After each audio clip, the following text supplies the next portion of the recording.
औज़ुबिल्लाहिमिनश्शैतानिर्रजीम बिस्मिल्लाहिर्रहमानिर्रहीम रब्बिश रहली सदरी वयस्सिरली अमरी वहलुल उक़दतम मिन लिसानी यफ़क़हू क़ौली। नाज़रीन सलामुन अलैकुम, मैं आपका मेज़बान अतहर काज़मी प्रोग्राम करबला एक दर्सगाह एक दानिश्वर की निगाह में खैर मक़दम करता हूँ। यकीनन करबला के तमाम हवाले अगर ज़हन इंसानियत को शऊर बख्शते हैं तो करबला कहीं ना कहीं हर इंसान के लिए एक मिशल राह भी है। नाज़रीन, हम इस प्रोग्राम के ज़रिए उन दानिश्वरों को अपने यहाँ ज़हमत सुखन दे रहे हैं कि जो अपनी अल्फाज़ों के साथ अपने तासुरात के साथ आप हज़रात से रूबरू होंगे और कोशिश हम ये करेंगे कि करबला को दर्सगाह किस तरीक़े से बनाया जा सकता है और उससे दर्स लिए जा सकते हैं। हमारी कोशिश ये भी है कि मुख्तलिफ़ फ़ील्ड के लोग जिन्होंने अपने फ़ील्ड में एक आला मकाम हासिल किया है उनसे रूबरू करें और करबला के हवाले से मुफस्सल गुफ्तगू का आगाज़ करें। इस वक्त हमारे साथ एक बहुत अज़ीम तरीन शख्सियत हमारे स्टूडियो में मौजूद हैं। आइए नाज़रीन उनका इस्तकबाल करते हैं और इस गुफ्तगू का मुफस्सल आगाज़ करते हैं। हमारी मुराद है आली जनाब सैयद रईस काज़िम साहब, जो रजिस्ट्रार हैं शाइन कॉलेज में और असिस्टेंट प्रोफेसर के तौर पर मैनेजमेंट के सब्जेक्ट पढ़ाते हैं। मैनेजमेंट जब भी लफ्ज़ आता है तो उन तमाम तुलबा के लिए भी एक ऐसी मिशल-ए-राह साबित हो सकता है कि कैसे करबला में मैनेजमेंट को तलाशा जाए। आइए नाज़रीन इस गुफ्तगू का आगाज़ करते हैं। अस्सलामु अलैकुम रईस साहब। वालेकुम अस्सलाम। बहुत खैर मक़दम। और जब भी गुफ्तगू करबला के हवाले से होती है तो एक करबला को एक इंसान के अंदर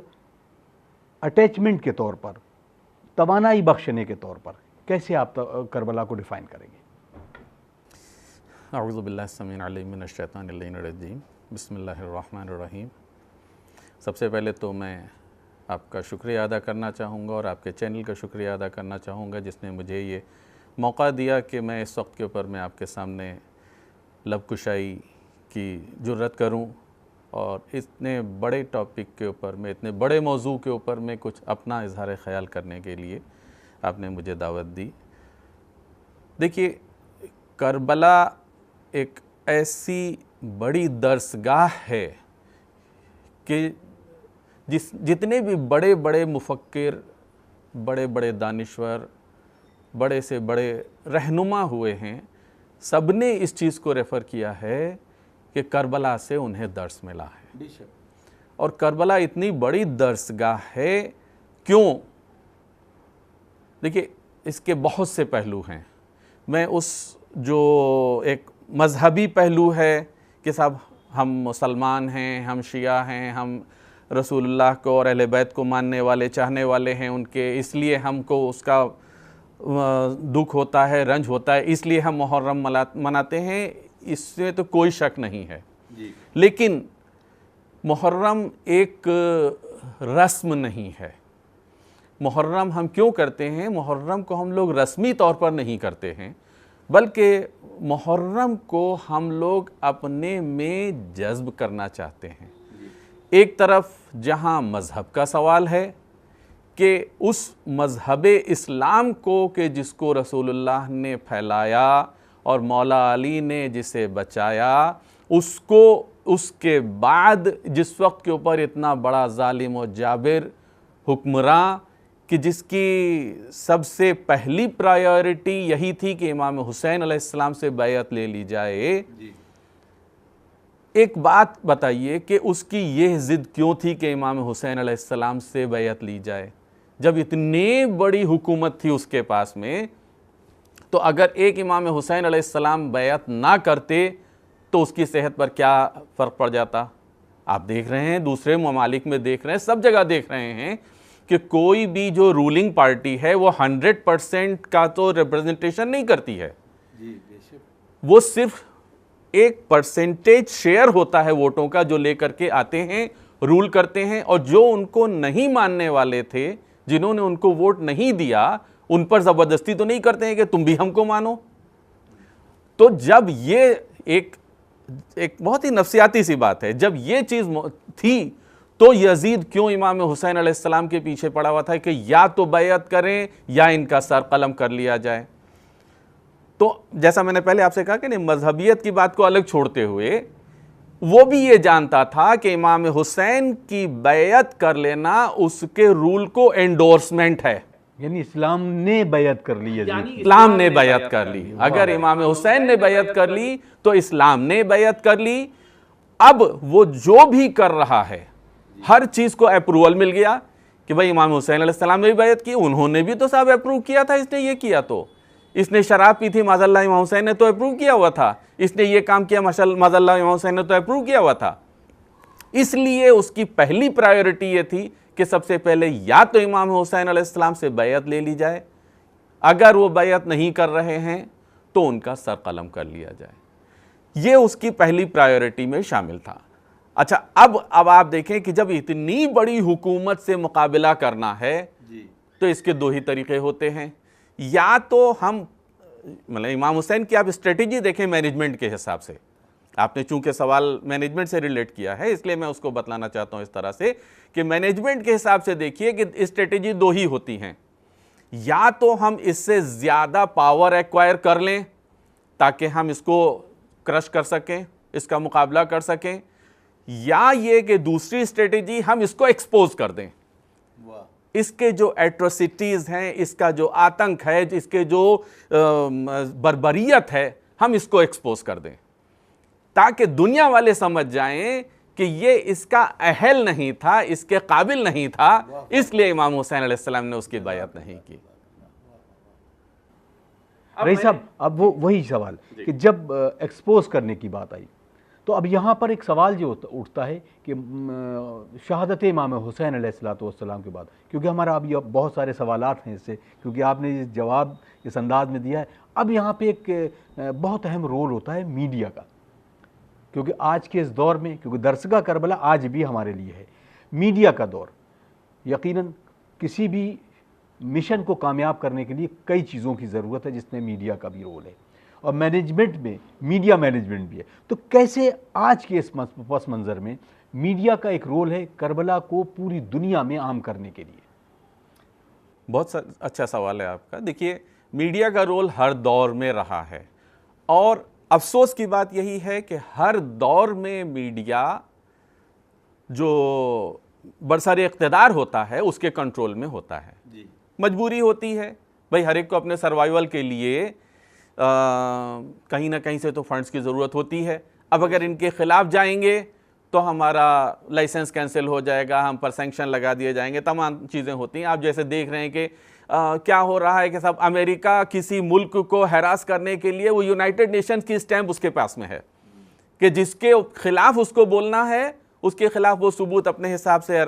मैनेज करके और यूनाइटेड नेशंस के ज़रिए उसके ऊपर प्रेशर डालता है और मीडिया टोटल का टोटल उसके कंट्रोल में है, लिहाजा जो उसने बोल दिया वही सच हो गया। आप देख रहे हैं कितने ममालिक में कितनी एट्रोसिटीज़ हो रही हैं। हम खैर पॉलिटिकल उसमें हमको नहीं जाना है, आपने जैसे आपने पहले शुरुआत में बात कही,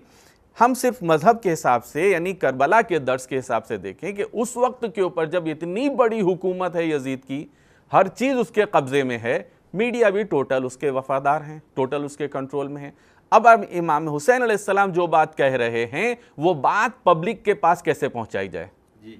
वो बात पब्लिक के पास पहुंचाने के लिए मीडिया का सहारा इमाम के पास नहीं था। लिहाजा जो बात मेहराब से कही गई, यानी इमाम हुसैन अलैहिस्सलाम ने अगर मेहराब मस्जिद से कोई बात कही तो वो बात मस्जिद के दायरे के अंदर रह गई और वहीं महदूद होकर के रह गई। और चूंकि ज़्यादा लोग, जैसे आप हर दौर में देखते हैं, आज के दौर में भी हर दौर में देख रहे हैं कि लोग हुकूमत के ख़िलाफ़ जाने से बहुत डरते हैं, क्योंकि हुकूमत हमारे ख़िलाफ़ कहीं ये केस ना लगा दे, ये केस ना लगा दे, कहीं ऐसा न, हर दौर में ऐसा होता है। तो उस दौर में भी ये था कि बहुत से लोग ऐसे थे कि जो जान रहे हैं कि इमाम हुसैन हक़ पर हैं, लेकिन ये जुर्रत नहीं कर पाए कि हुकूमत के ख़िलाफ़ बोलें। इसीलिए आप देखते हैं ज़ियारत वारिसा में जो हम लोग पढ़ते हैं, आप बेहतर जानते हैं माशाल्लाह से, कि लअनल्लाहु उम्मतन क़तलत का व लअनल्लाहु उम्मतन ज़लमत का व लअनल्लाहु उम्मतन समिअत बिज़ालिका फरज़ियत बे, कि उन पर भी लानत है, इन्होंने सुना और इस पर राज़ी रहे, खामोश रहे। ये जान रहे हैं कि इमाम हुसैन अलैहिस्सलाम के ख़िलाफ़ क्या क्या किया जा रहा है, लेकिन हुकूमत के ख़िलाफ़ कैसे जाएं, राज़ी रहे हुकूमत के साथ में।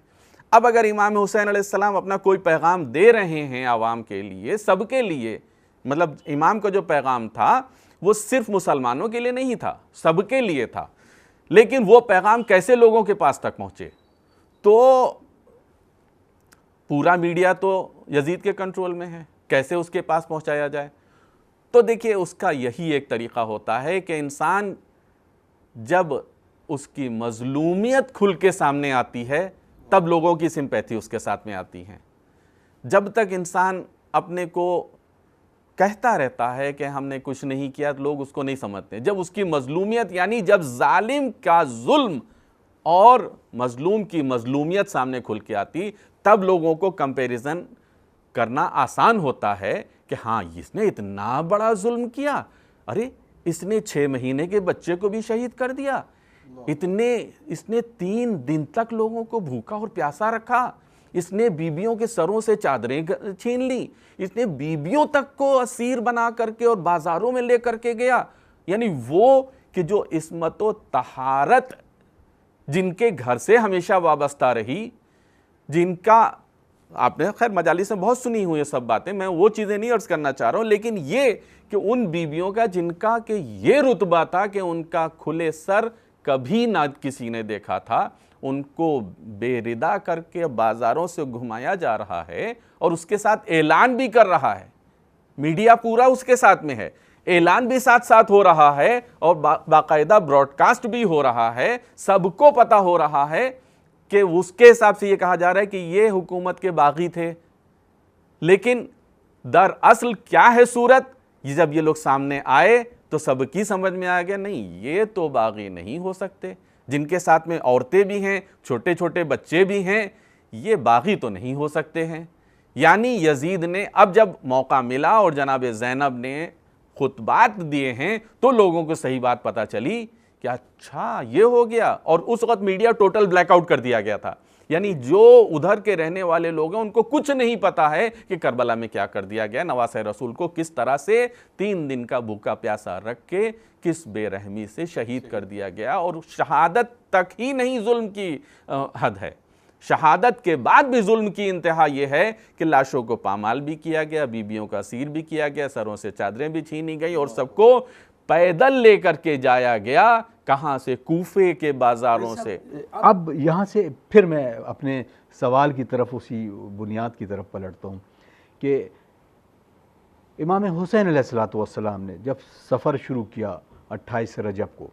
वो पूरा वाक़या तारीख़ के में रकम है, लेकिन हम यहाँ से ये आपसे सवाल करना चाहेंगे कि कैसे हर एक चीज़ को, इक़्तिसादियात की बात करें, टाइम मैनेजमेंट की बात करें, इसमें जो मैनेजमेंट का एक दर्स है,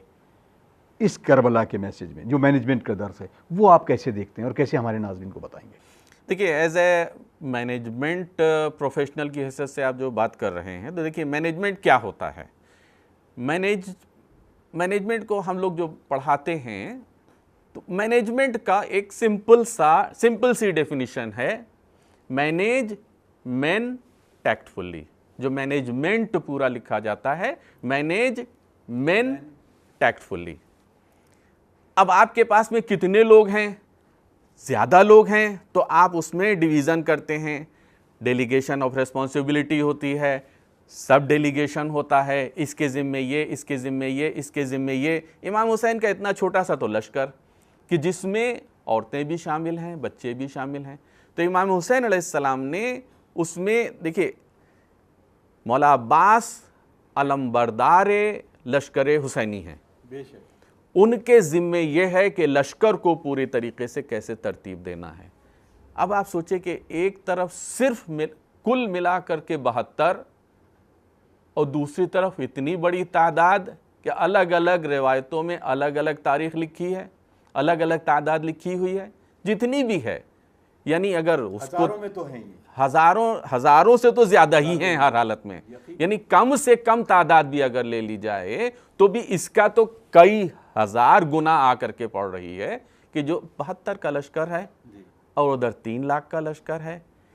या मतलब उसको हम बहस नहीं करना चाहते हैं कि टोटल कितना ऑथेंटिक है, बहरहाल ठीक। तो अब देखिए जहाँ से मैनेजमेंट का सवाल आया, इस छोटा सा लश्कर जो मौला अब्बास के पास में है, इमाम हुसैन का जो लश्कर, जो इतना छोटा सा लश्कर है, उसको इतने कसीर तादाद का जो लश्कर है यजीद का, उसके मुकाबले में कैसे लेकर के आया जाए। तो अगर वो एक हमला कर दे तो ये 72 का लश्कर चंद मिनटों की बात है, ख़त्म हो जाए। यकीनन अगर अब उसको देखा जाए ज़िंदगी के प्रैक्टिकल के अंदाज में, तो ये कहा जा सकता था कि अरे साहब वो तो एक ऐसे ही लश्कर जा रहा था और उसमें ये पामाल हो गए। लेकिन यहाँ आप देखिए मौला अब्बास का मैनेजमेंट टैक्टिक्स कि किस तरीके से लड़ाया है कि सुबह आशूरा में आप देखते हैं तवारीख़ में ये मिलता है कि नमाज सुबह के वक्त पिसर साद ने जो वहाँ से तीरंदाजी की थी, जो तीर छोड़े थे, और ये कह के कि गवाह रहना पहला तीर मैंने हुसैनी लश्कर की तरफ फेंका है, और उसके बाद से जो तीर फेंके गए, अलग अलग तवारीख़ में अलग अलग बात मिलती है, लेकिन इतना तो मिलता है कि उस नमाज सुबह के वक्त पर इमाम हुसैन के लश्कर के काफ़ी लोग शहीद हो गए थे। यहाँ तक मिलता है कि आधा लश्कर तकरीबन शहीद हो गया था। ठीक, अब आप बताइए कि बाकी के 30-35 लोग, और 30-35 लोग 30-35 मिनट बहुत होते हैं, लेकिन सुबह आशूरा से लेकर के असर आशूरा तक उसको कैसे मैनेज किया मौला अब्बास ने।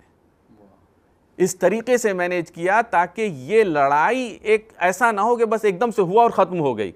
ये लड़ाई पूरी तरीके से उजागर हो जाए कि हाँ इन्होंने जुल्म किया है, बराबर मारते रहे हैं, फिर भी ठंडे नहीं हुए हैं, एक को शहीद कर दिया फिर भी ठंडे नहीं हुए हैं, शबीह पैगंबर को भी शहीद कर दिया फिर भी ठंडे नहीं हुए हैं, रसूलुल्लाह के सहाबी को भी शहीद कर दिए फिर भी ठंडे नहीं हुए। यानी इनका जुल्म इस इंतहा पर है, कोई भी हमारे सामने है, अगर हुसैन की तरफ है तो हम सबको शहीद कर देंगे। रेज भाई, अगर हम अब बात करें इस जाविये से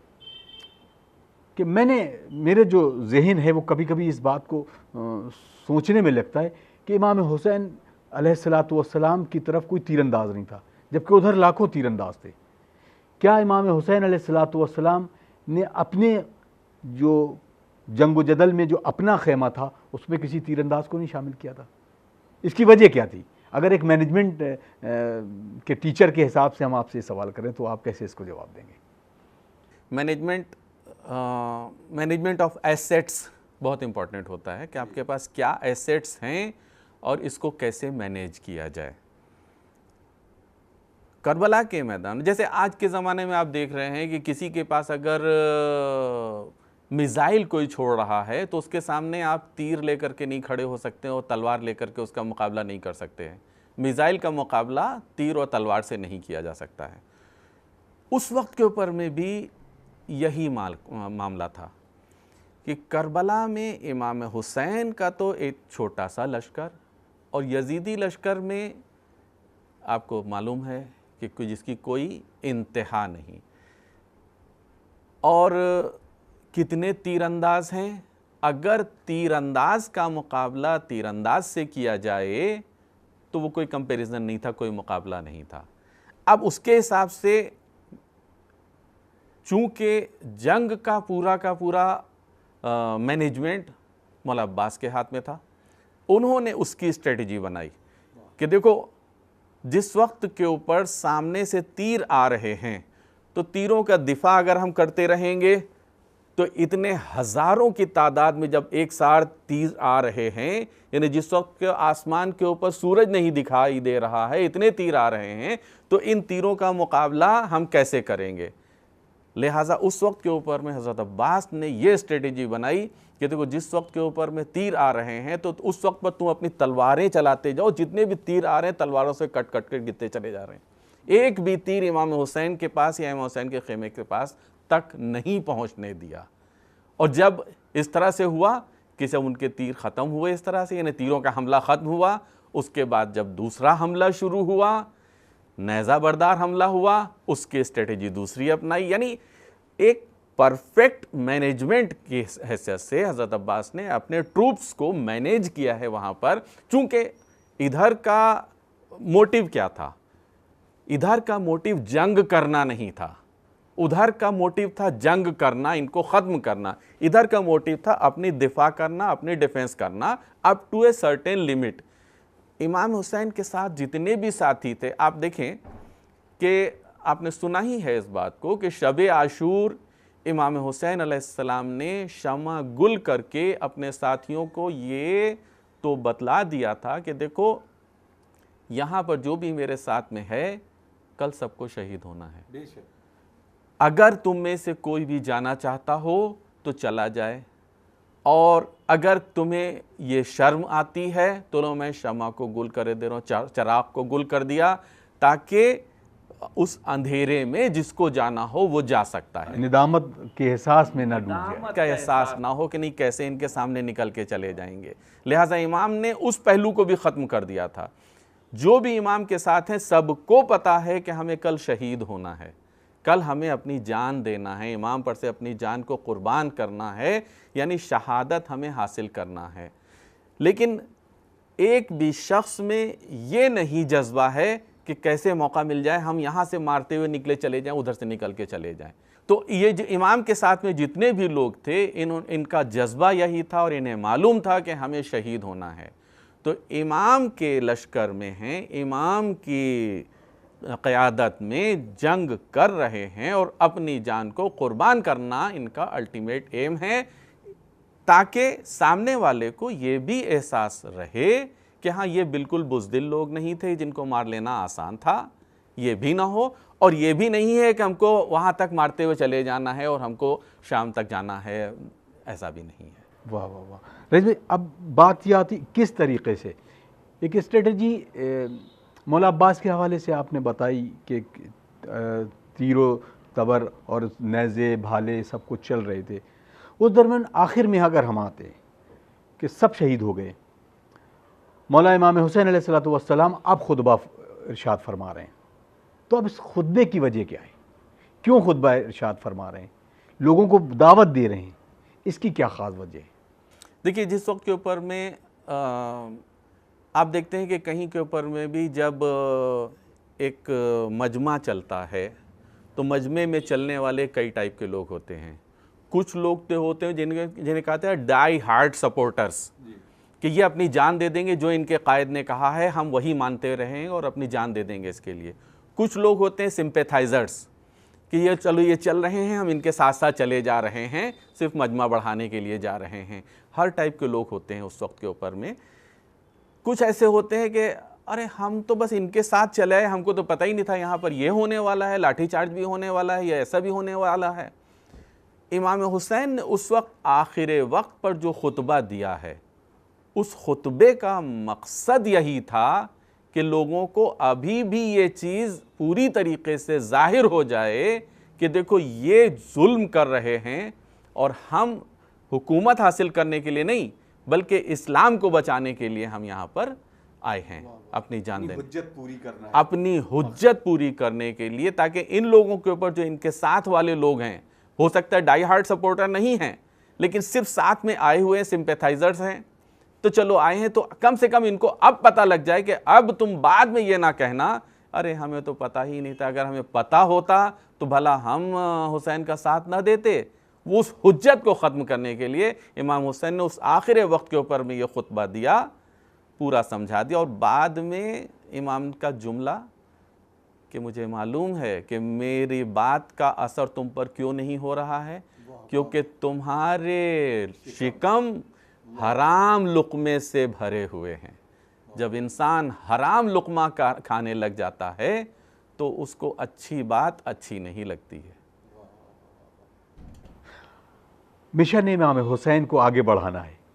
हर एक इंसान, हर एक मुहिब, हर एक वो जो आला ज़र्फ़ और दिल इंसानी रखता है, मैं ये अगर कहूँ तो अब इमाम हुसैन अलैहिस्सलातु वस्सलाम के इस करबला के मिशन को कैसे आगे बढ़ाना है।